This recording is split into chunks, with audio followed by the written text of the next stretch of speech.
Yes, so I've continued on in John's Gospel, and I'm continuing to read.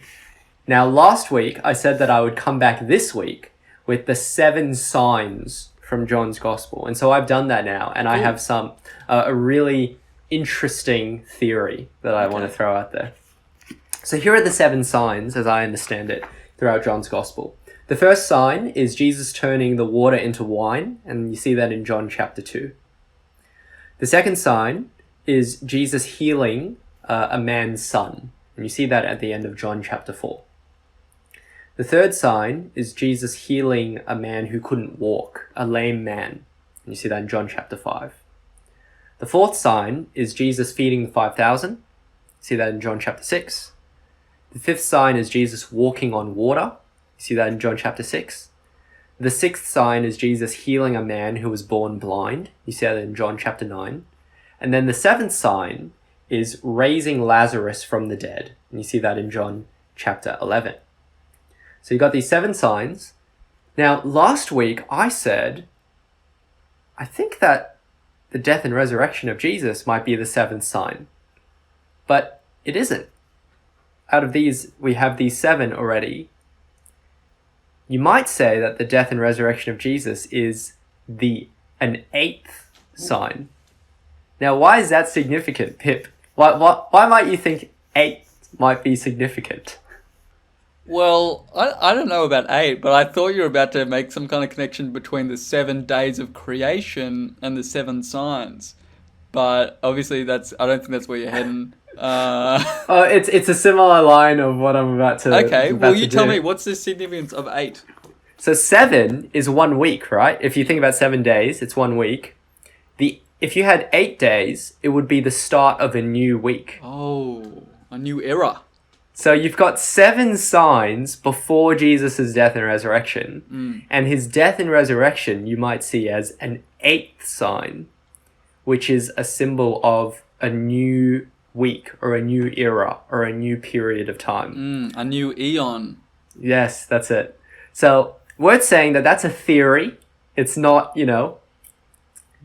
it's not that John's Gospel explicitly although I think that there are ways in which you could read it to see that sort of thing coming through, because you've got the first 7 signs are Jesus showing his glory, and then in John 13 you got Jesus saying his hour of glory had come, and then his glory involves his death and resurrection and implicitly his ascension as well.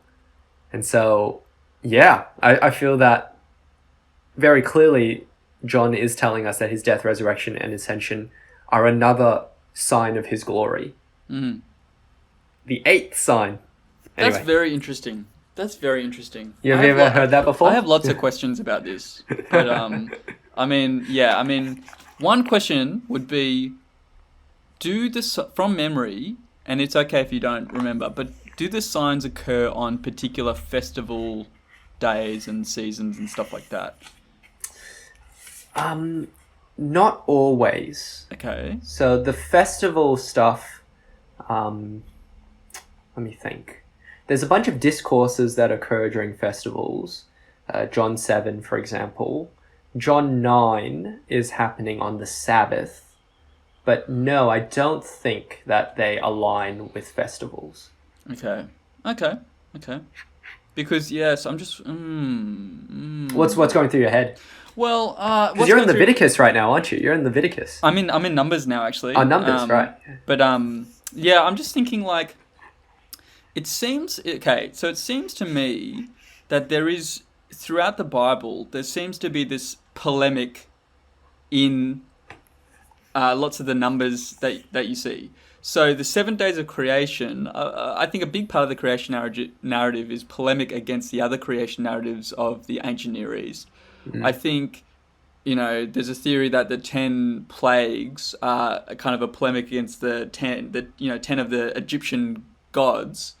Even the 10 Commandments and a lot of the festival practices seem to be, in their imagery, an opposing stance to the practices of other cultures. And when Jesus comes on the scene, it seems that there's a polemic against the Jewish people and how they've interpreted God's revealed will. And it's like, I'm the Lord of the Sabbath.